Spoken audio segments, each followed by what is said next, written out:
Hello everyone, welcome to my channel online GS by Diwakar. यहाँ पे हम लोग बात करने वाले हैं Eklavya model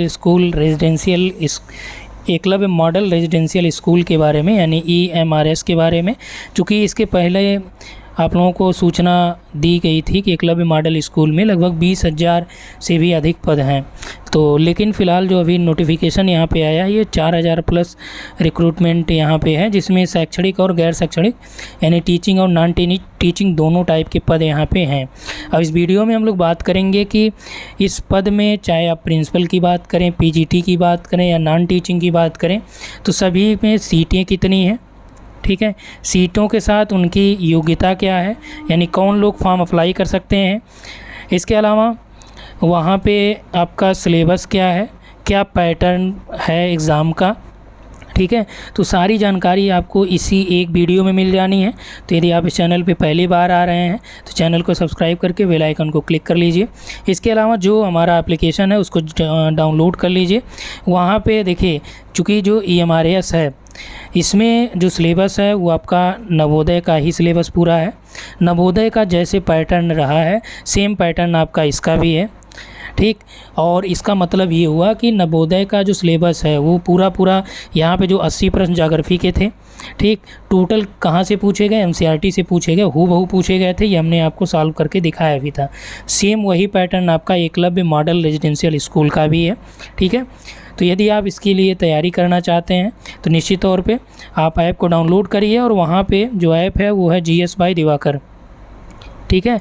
GS bye Diwakar करके ये आपका प्ले स्टोर में मिल जाएगा, वहाँ से डाउनलोड कर लीजिए। यहाँ हमने NCERT की कुछ वीडियोज़ भी और शॉर्ट नोट्स भी अवेलेबल कराए हैं, उसको भी आप वहाँ पे देखिए। इसके अलावा NCERT का कंप्लीट ज्योग्राफी हाई स्कूल का 11th का और 12th क्लास का, ठीक है, और 9th का भी, इसका पूरा कंप्लीट वीडियो का एक आपको मिल जाएगा, जिसमें टोटल जो आपका पूरा अपडेटेड MCERT है उस पर मिलेगा।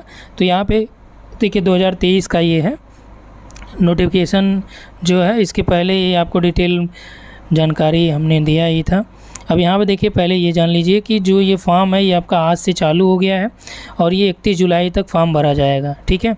तो सबसे पहले तो आप फॉर्म भर लिया करिए, क्योंकि बाद में चल के इसकी साइट थोड़ा स्लो हो जाएगी, क्योंकि ये ऑल इंडिया लेवल पे है। और इसके अलावा देखिए, जो प्रिंसिपल का पोस्ट है 2,000 फीस है उसकी, PGT की 1,500, नॉन टीचिंग वालों की 1,000 है, ठीक है। और यहाँ पे देख लीजिए आप, जो है सेंटर ऑफ एग्ज़ामिनेशन जो है, ये अभी यूपी की बात करें तो यहाँ पे लखनऊ में ही है, यानी कि हर एक स्टेट के ऑलमोस्ट राजधानियों में ही सेंटर यहाँ पे दे रखा है। तो आप जो फॉर्म अप्लाई करेंगे तो इसमें देखिए 180 मिनट का जो है टीचिंग स्टाफ एंड 150 मिनट का नॉन टीचिंग स्टाफ का एग्ज़ामिनेशन टाइम पीरियड है, ठीक है। और एग्ज़ाम डेट जो है अभी शेड्यूल नहीं है, तो ये शेड्यूल हो जाएगा तो आपको इन्फॉर्म कर दिया जाएगा। इसके अलावा आ जाइए, अब पूरा सीटों की बात कर लें तो सीट देखिए, प्रिंसिपल में जो है 303 है, PGT के लिए 2266 है, ठीक है। अकाउंटेंट 361 है, GSA 759 है, लैब अटेंडेंट का 373 है। टोटल जो है 4,062 पोस्ट है, ठीक है। अब यहाँ पे अलग अलग पोस्ट, जैसे अनरिजर्व में आपका 125 है, EWS में 30 है, OBC में 81 है, SC में 45 है। प्रिंसिपल का ये हो गया। अब देखिए, ये जो है ये इम्पोर्टेंट है। अब कुछ लोगों का क्वेरी था कि TGT नहीं आया है, तो अभी देखिए जो नोटिफिकेशन आया है वो यही इतना आया है, और TGT का भी आएगा, ठीक है। यहाँ पे देखिए, जो इंग्लिश है, हिंदी है, मैथ है, केमिस्ट्री है, फिजिक्स है, बायोलॉजी है, हिस्ट्री है, ज्योग्राफी है, कॉमर्स है, इकोनॉमिक्स है, कंप्यूटर साइंस है। और सभी में सीटें देख लीजिए, ज्योग्राफी में जो 154 सीट है, हिस्ट्री में 185 है, बायो में 236 है, फिजिक्स में 179 है, केमिस्ट्री में 169 है, मैथ में आपका 244 सीटें हैं, ठीक है। कंप्यूटर साइंस में 172 है, और कॉमर्स में 140 सीटें हैं, इकोनॉमिक्स में 161 है, इंग्लिश में आपका 246 है। यानी कि सीटें अच्छी खासी यहाँ पे PGT में दी गई हैं। अब यहाँ से आपका जिस कैटेगरी में कैटेगरी की सीटें आप देख लीजिए। इसके अलावा टोटल सीटें आपने देख ही लिया, यानी कि ये आपका ऑल इंडिया लेवल पे है। तो जो आपका यहाँ पे सर्टिफिकेट लगने वाला है वो सेंट्रल गवर्नमेंट का जो सर्टिफिकेट बनेगा वही आप यहाँ पे लगाइएगा, ठीक। इसके अलावा देखिए, जो लैंग्वेज वाला है PGT, इसमें आपका मराठी, उड़िया, तेलुगु, संस्कृत, बंगाली, संथाली है। और इन जो पोस्ट आपको मेंशन की गई हैं, इन सभी पोस्ट में क्या चाहिए, आपका PG चाहिए, जो पीजीटी की मैं बात करूँ, यहाँ पे देखिए आपका पे स्केल देख लीजिए। प्रिंसिपल का अच्छा खासा पे स्केल है, लेवल 12 का है, और जो पीजीटी का है ये 8 लेवल का है। यानी बेसिक जो है 47,600 है, ठीक है। और 47,600 में यानी टोटल यदि पीजीटी की यहाँ पे बात करेंगे तो कम से कम 75,000 के आसपास तो जाएगा ही, ठीक है। सैलरी की मैं बात कर रहा हूँ पीजीटी की, कम से कम, क्योंकि यहाँ पे तमाम अलाउंस भी मिलता है, तो उसको जोड़ के जो है ये आपका उतना लगभग चला जाएगा। अब यहाँ पे देखिए मोड ऑफ एग्ज़ाम जो है ये कैसा है, ये आपका OMR बेस्ड होगा, पेन पेपर, ठीक है। ऑनलाइन एग्ज़ाम नहीं होगा। तो पहले तो ये कुछ लोग जो अभी गांव से बिलोंग करते हैं, जिन्होंने बहुत ज़्यादा वर्क कंप्यूटर पे नहीं किया है, तो उनके लिए थोड़ा सा यहाँ पे दिक्कत हो जाती है ऑनलाइन एग्ज़ाम में। और वहाँ पे आप लिख भी नहीं पाते प्रॉपर, जो कागज़ और पेन मिलता है, एक बार आप यहाँ पे लिखिए, ठीक है, फिर देखिए, तो इसमें थोड़ा सा टाइम टेकन भी होता है। अभी क्या है, जब पेन पेपर का होता है तो जैसे आपका यहाँ पे क्वेश्चन है, यहीं आप साइड में सॉल्व कर लेते हो, और जो लैपटॉप पे दिखता है तो वहाँ पे आपको यहाँ पे फिर लिखना पड़ेगा पूरा, जो वहाँ पे वर्ड जिसको सॉल्व करना। अब यहाँ पे ये दिया, यहीं आप इधर उधर करके सॉल्व कर लेते हैं, ठीक। Medium of examination will be both in Hindi and English, ठीक है, हिंदी इंग्लिश दोनों में होगा। जिनका थर्ड है वो तो यहाँ पे अलग ही है, उनका लैंग्वेज ही रहेगा, ठीक है। अब एग्ज़ाम पैटर्न देख लीजिए।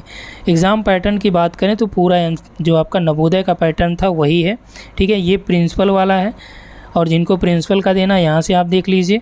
टोटल 150 प्रश्न रहेगा, 150 नंबर रहेगा, 3 घंटे का होगा। अब आते हैं पीजीटी में, क्योंकि यहाँ पे ज़्यादातर लोग जो पीजीटी से ही रिलेट करते हैं, इसलिए ज़्यादा जो डिटेल्ड में जानकारी आपको मिलेगी यहीं से मिल जाएगी। अब देखिए आपका पीजीटी में जो है टोटल 130 मार्क्स हैं वो, ठीक है, टोटल के हैं। लैंग्वेज में जो कम्पेटेंसी ये आपका क्वालिफाइंग नेचर का है 20 मार्क्स, यानी जो आपकी मेरिट बननी है 130 पे बननी है, और जो आपका क्वालिफाइंग है ये 20 है। इसमें देखिए जनरल अवेयरनेस में 10 क्वेश्चन रहेगा 10 नंबर का, ठीक है, यानी कि सामान्य योग्यता वाला। और जनरल एबिलिटी यानी रीजनिंग एबिलिटी, रीजनिंग में आपका 20 रहेगा, ठीक है। नॉलेज ऑफ ICT यानी कंप्यूटर के 10 क्वेश्चन रहेंगे, टीचिंग एप्टीट्यूड के 10 रहेंगे। तो टोटल कितने हो गए, ये टोटल आपका हो गया 10 10 20 20 40 10 50, यानी 50 नंबर के नॉर्मल क्वेश्चन हो गए। 80 जो रहेंगे, 80 में देखिए 70 क्वेश्चन क्या रहेगा, स्पेशल आपका जो है सब्जेक्ट से रहेगा, ठीक, यहाँ पे देखिए दिया गया है, और सिलेबस मैं दिखा दूंगा आपको, यही मेंशन किया है कि इसकी साइट पे है। और यहाँ पे देखिए दिया है कि experimental activity based pedagogy and case study based question, तो यानी 5 क्वेश्चन आपका केस स्टडी से रहेगा। और देखिए ये वाला पेपर आउट कर दिया है कि नेशनल एजुकेशन पॉलिसी 2020, तो ये आप कई बार पढ़ चुके हैं, UGC नेट में भी आपने पढ़ा होगा, ठीक है। तो नेशनल एजुकेशन पॉलिसी 2020 यहाँ से 5 प्रश्न देगा ही, ठीक है। तो ये आपका 5 प्रश्न श्योर हो जाना चाहिए, क्योंकि ये बहुत ज़्यादा एजुकेशन पॉलिसी में कुछ नहीं है, ठीक है। इस पर हमने वीडियो भी अपलोड किया, उसको आप देख सकते हैं। और यहाँ पे देखिए जो आपका टोटल हो गया 130 का, और यहाँ पे जो क्वालिफाइंग नेचर का वो लैंग्वेज वाला है। लैंग्वेज में देखिए आपका क्या है कि 40% मिनिमम आपको पाना है। जैसे 10 क्वेश्चन आएगा तो 10 में 4 तो आपके सही होने चाहिए। हिंदी और इंग्लिश इसमें दोनों रहेंगे, देखिए 10-10 का रहेगा, ठीक है, हिंदी इंग्लिश। तो ये आप कर सकते हैं। यही थोड़ा सा आपके लिए डाउट ये रहता है कि ज़्यादातर जो बहुत प्योर हिंदी वाले हैं उनके लिए थोड़ा सा ये दिक्कत करता है, लेकिन इसमें बहुत ज़्यादा टफ नहीं आएगा। पैराग्राफ जो रहता है आप उसको पढ़ेंगे, थोड़ा ध्यान तो देना ही पड़ेगा, क्योंकि आपको 10 में 4 पाने ही हैं, ठीक है। और ये अकाउंटेंट वाला है, उसको आप देख लीजिएगा। इसके अलावा देखिए अभी आज आप लोगों का जो है RPSC कॉलेज लेक्चरर का भी बैच चालू हुआ है, ठीक है। ये बैच आपका टोटल जो है बेस्ड है आपका पूरे सिलेबस पे हम लोग बात करेंगे इसमें, और हर एक सिलेबस के हर एक टॉपिक पे आपको नोट्स, वीडियो, PDF सब मिलेगा। अभी इसमें कुछ रिकॉर्डेड जो है वो वीडियो आपको अपलोड कर दिए गए हैं इस बैच में। और ये बैच आपको कहाँ मिल जाएगा, GS बाय दिवाकर जो आपका एप्लीकेशन है उस पर मिल जाएगा, ठीक है। तो इसको आप देख लीजिएगा। और जो यहाँ पे आपको बताया जा रहा है, इसके अलावा आपको कोई और डाउट्स होते हैं तो आप कमेंट करके पूछ लीजिएगा। यहाँ पे देखिए लैब अटेंडेंट का है, वो भी यहाँ पे मेंशन किया गया सिलेबस। मार्किंग की जो स्कीम है, ठीक है, ये ज़रूर आपको ध्यान देना है। कैसे मार्किंग होगा, 1 mark shall be awarded to every correct answer and 0.25 shall be deducted for every incorrect answer, यानी कि निगेटिव मार्किंग है यहाँ पे, ठीक है। तो निगेटिव मार्किंग है तो आपको ये ध्यान रखना है, और निगेटिव मार्किंग कितना है, 1/4 है, यानी 4 क्वेश्चन सही या 4 क्वेश्चन गलत आप करेंगे, 1 क्वेश्चन सही करेंगे तो कट जाएगा, यानी 0 नंबर मिलेगा। ठीक है। Important note for multiple choice question: to answer a question, the candidate need to mark only one option on the OMR sheet corresponding correct answer। ठीक है। तो यहाँ पे ये आपका मेंशन किया गया, इसको आप लोग देख लीजिए एक बार। डिस्प्लेड ऑफ इसके scanned image of OMR sheet and answer की। तो ये आपका यहाँ पे दिया गया है कि जो आपको, यदि यहाँ पे देखिए 2 या 3 डेज़ में यहाँ पे मेंशन किया गया कि candidate download same stipulated time notified public notice answer की काइंडली डिस्प्लेड 2 और 3 days provide an opportunity of candidate challenge. यानी यदि आपको चैलेंज करना है तो 1000 लगेगा। ठीक है। और यदि आपका वो सही हो जाएगा तो ये रिफंडेबल भी रहेगा।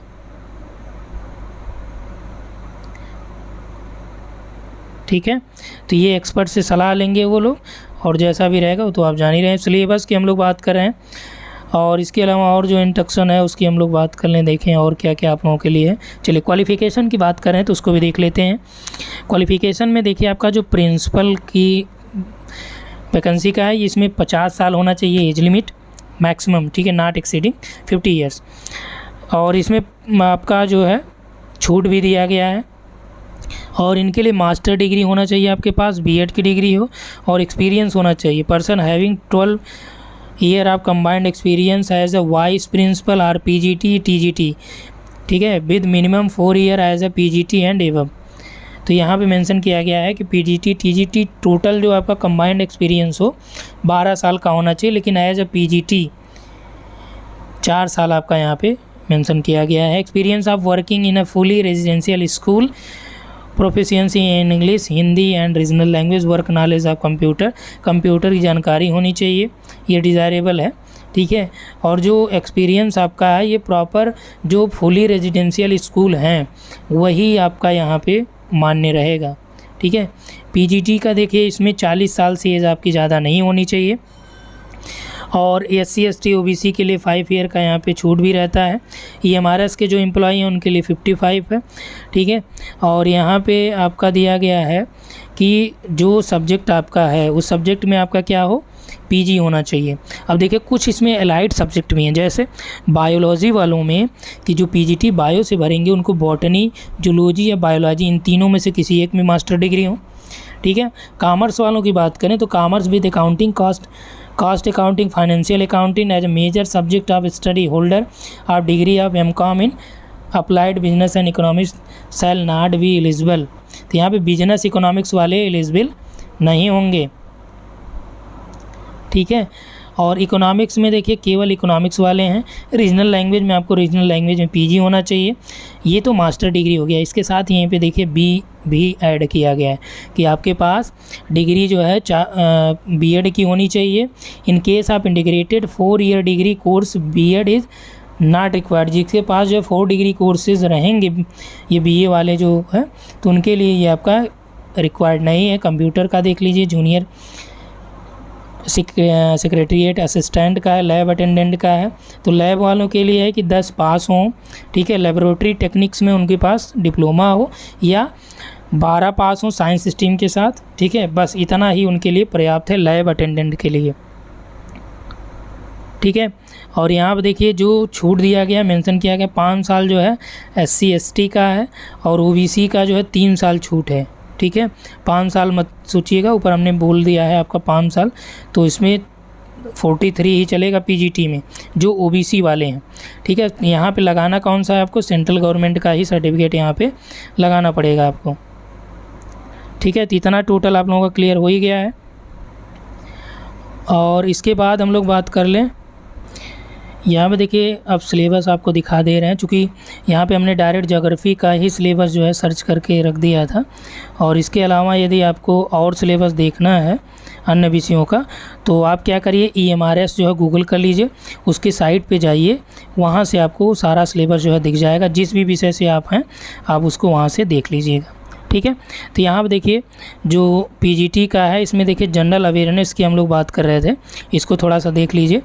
जनरल अवेयरनेस का यहाँ पे आपका जीके रहेगा, करंट अफेयर्स रहेगा, special emphasis in the field of education, यानी एजुकेशन से रिलेटेड भी यहाँ पे आपका प्रश्न रहेगा। इसको क्या करिए आप स्क्रीनशॉट ले लीजिए। और ये आपका रीजनिंग एबिलिटी में देखिए रीजनिंग आपका रहेगा। आईसीटी में आपका कंप्यूटर और उसके बेसिक्स के बारे में एमएस ऑफिस है, कीबोर्ड है, शॉर्टकट की ज़रूर ध्यान दीजिएगा क्योंकि ये आपसे पूछा जाता है। अब्रिविएशन भी पूछा जाएगा जो कंप्यूटर से रिलेटेड टर्म्स होंगे, जैसे सीपीयू हो गया, ठीक है, एलयू हो गया, तो ये सभी पूछे जाते हैं। नेटवर्क और साइबर सिक्योरिटी और इंटरनेट भी आपका यहाँ पे है, ठीक है। टीचिंग एप्टीट्यूड में देखिए इसके नेचर, कैरेक्टरिस्टिक, ऑब्जेक्टिव, ये आपका प्रीवियस ईयर ही पढ़ लेंगे, इससे हो जाएगा। और experiential activity based pedagogy and case study based, तो ये आपका इसमें देखिए मेंशन और कुछ नहीं किया, केवल पेडागॉजी आपका है, यानी केस स्टडी जो पेडागॉजी में। और यहाँ पे देखिए आपका NEP 2020 जनरल इंग्लिश में क्या क्या रहेगा, वर्ब रहेगा, टेंस रहेगा, वॉइस रहेगा, सब्जेक्ट वर्ब अरेंजमेंट रहेगा। सब्जेक्ट वर्ब अरेंजमेंट सबसे आसान रहता है, इसमें ये रहता है कि भाई जैसे एक डिक्शनरी में अरेंज किया जाता है वैसे सेम आपको अरेंज करने के लिए रहेगा। आर्टिकल है, कॉम्प्रहेंशन आपका रहेगा, ये भी आसान रहता है, ठीक है। फिलिंग ब्लैंक्स इसको थोड़ा सा पढ़ना पड़ेगा आपको क्योंकि फिलिंग द ब्लैंक्स में आपका जो देता है भरने के लिए, इसमें कंजक्शन या प्रीपोजिशन यही सब ऐड करने को देता है। एडवर्ब हो गया, ईरर है, करेक्शन है, सेंटेंस है, रीअरेंजमेंट है, ठीक है, अनसीन पैसेज है, वोकैबुलरी है, एंटोनिम्स है, सिनोनिम्स है, ग्रामर, इडियम, फ्रेजेस है, ठीक है। ये थोड़ा सा कठिन होते हैं एंटोनिम सिनोनिम, यानी कि आपको इंग्लिश आने चाहिए। हिंदी में देखिए संधि, समास, विलोम, पर्यायवाची, सामान्य शुद्धियाँ, वाक्यांशों के लिए एक शब्द, यानी टोटल से मिला के आपका 10 प्रश्न ही रहेगा। और ये आपका काउंट नहीं होगा बल्कि क्या है, क्वालिफाइंग नेचर का है, तो इसमें आपको 40% पाना ही है जैसे आपका नवोदय में था। अब यहाँ पे देखिए सब्जेक्ट स्पेसिफिक में अब हम लोग आ जाते हैं कहाँ पे, अपना ज्योग्राफी। अब इसको डाउनलोड करने के बाद आपको क्या करना है, ज्योग्राफी सर्च करिए। यहाँ पे देखिए हमने सर्च किया, आ गया ज्योग्राफी, ठीक। अब ज्योग्राफी का जो सिलेबस है वो क्या है, ये आपका टोटल जो है किस तरह से है, पूरा NCERT ही है, ठीक। NCERT कैसे, देखिए ज्योग्राफी एज अ डिसिप्लिन, ठीक है, विषय के रूप में। Geography as a integrating discipline, as a science of spatial attributes, ठीक है। Branches of geography, physical geography, human geography, ये पूरा आपका NCERT का ही है। द अर्थ देखिए, अर्थ का यानी पृथ्वी की उत्पत्ति और इवोल्यूशन, ठीक है। इंटीरियर ऑफ द अर्थ यानी आंतरिक संरचना, अर्थक्वेक है, वल्केनो है, ठीक है। Distribution of oceans and continents हैं, महासागर वाला, ठीक है। विग्नर का यहाँ पे है थ्योरी वगैरह। प्लेट टेक्टोनिक्स हो गई। लैंड फॉर्म है, लैंड फॉर्म में देखिए आपका वेदरिंग, इरोजिंग वाला, मास मूवमेंट है। तो ये सारा कुछ कहाँ पे है, NCERT में है। तो पहले तो आपको NCERT पूरा आपको लाइन बाय लाइन चट कर जाना है, क्योंकि जो नवोदय की हम लोग बात करें तो कई प्रश्न उसमें ऐसे पूछे गए हैं जिन पॉइंट्स को हम लोग ध्यान नहीं देते, वो उसी पॉइंट्स पे प्रश्न बना के पूछ दिया है। ऑप्शन भी इन्हीं किताबों से लिया, अलग से कोई ऑप्शन नहीं लिया है, ठीक है। 80 का 80 प्रश्न जो है नवोदय का आपके NCERT से पूछा गया है। और इसके अलावा जो यहाँ पे आपका जैसे जो एप्लीकेशन चल रहा है, ठीक है, GS बाय दिवाकर, यहाँ पे मैं क्या करूँगा, आपको इसका पूरा वीडियो, पूरी NCERT हाई स्कूल की भी, इंटर की भी और 11th क्लास की भी, 12 का और 11th की, तीनों की जो है आपको वहाँ पे वीडियो मिल जाएगा, हूबहू जो आपके बुक में रहता है, ठीक है। उसको मेंशन करते हुए वहाँ पे एक्स्ट्रा चीज़ें भी ऐड करते हुए हम लोग चलते हैं, और कहाँ कहाँ से प्रश्न पूछे जाने की पॉसिबिलिटी रहती है वो भी आपका मेंशन कर दिया जाता है। ये देखिए क्लाइमेट में है, वाटर यानी ओशन के बारे में है, और यहाँ पर देखिए लाइफ ऑन द अर्थ यानी पृथ्वी पर जीवन हो गया। अब इंडिया का यानी भारत का भूगोल यहाँ से आ गया, अभी तक फिजिकल चल रहा था, ठीक है। इसमें देखिए फिजियोग्राफी है, क्लाइमेट और वेजिटेशन है, सॉइल है, हैजार्ड्स और डिजास्टर है, ठीक है। फंडामेंटल ऑफ मैप्स है। अब यहाँ पे क्या है, प्रैक्टिकल आ गया, प्रैक्टिकल भी आप लोगों को पढ़ाएंगे, ठीक है। टोपोग्राफिक एंड वेदरिंग मैप्स है, ये भी आपका प्रैक्टिकल का है। और इसके अलावा देखिए पीपल है, जो आपका ये 12th क्लास की है, जो लोग और अर्थव्यवस्था से रिलेट करता है वो, ठीक है। मानव भूगोल से है ये। ह्यूमन एक्टिविटी हो गया, ह्यूमन सेटलमेंट देखिए, मानव अधिवास, ट्रांसपोर्ट, कम्युनिकेशन एंड ट्रेड, ठीक है। ये भी आपका क्या है, मानव भूगोल से है, 12th क्लास का जो मानव भूगोल है, ठीक है। और रिसोर्स एंड डेवलपमेंट, ये आपका हाई स्कूल की है, संसाधन और विकास NCERT, transport communication and international trade ये भी आपका मिल जाएगा, पाइपलाइन वगैरह ये आपका मानव भूगोल में ही है। Geographical perspective on selected issue and problem ये देखिए आपका, ये भी आपका NCERT में ये लास्ट में ये आपका मिल जाएगा, ठीक है, चैप्टर ये सब हैं उसमें। इसी तरह से हिस्ट्री भी है यहाँ पे आपका। तो जिस भी विषय से आप हों आप इसको वहाँ से जाके डाउनलोड कर लीजिए। यदि आपको नहीं मिल रहा है तो आप हमें व्हाट्सअप कर लीजिए इस नंबर पे 8318011238 पर। इसके अलावा यहाँ पे देखिए KVS और NBS का टेस्ट सीरीज़ भी पड़ी हुई है। GS बाय दिवाकर जो ऐप है इसको भी आप वहाँ से देख लीजिएगा। इसके अलावा TGT PGT का भी टेस्ट है और NCERT बेस्ड पूरा टेस्ट और पूरा वीडियो मैं जल्दी आपको प्रोवाइड कराऊंगा। और बहुत अच्छी खासी सीटें यहाँ पे हैं, ठीक है, क्योंकि NBS में सीटें कम थी, लेकिन इसकी अपेक्षा यहाँ पे आपका MRS में सीटें भी ठीक ठाक हैं, सैलरी भी अच्छी खासी है। चूँकि रेजिडेंशियल है तो जो नॉर्मल PGT की सैलरी होती है उससे मान के चलिए कि 10,000 आपका एक्स्ट्रा ही रहेगा, ठीक है। तो यहाँ पे इतना ही। Thanks for watching.